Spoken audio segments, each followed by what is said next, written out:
गइल रे। सुना आवता फोन एगो लइका के जहन करता हमके बड़ी परेशान। और सुना कहता के दीवाना बानी तोहरा गाल के करे जाओ मजाल कोना लाल के, मजाल कोना लाल के, छुदी मोरा माल के मजाल कोना लाल के, बेटा माल के मजाल कोना लाल के।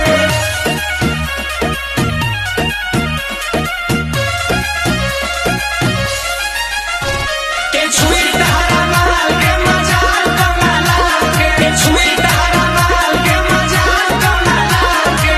लागता डोर घर से दानी कोली कोना के दम बाकी हाथ तो हरी धोली। बड़ा परेशान बनी हो।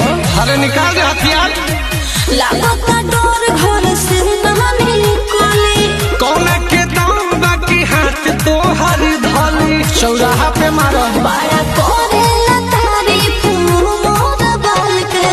अरे सुनो मजाल कोना लाल के, मजाल कोना लाल के, छुदी मोरा माल के मजाल कोना लाल के, बेटा माल के मजाल कोना लाल के, मजाल कोना लाल के, मजाल कोना लाल के।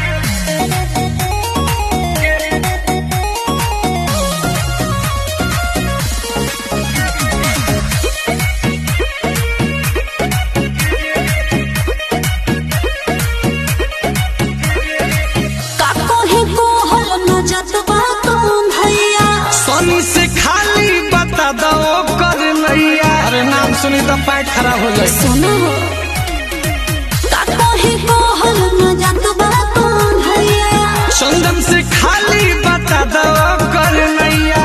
बताओ जल्दी। हम चाहत न बानी बवाल के।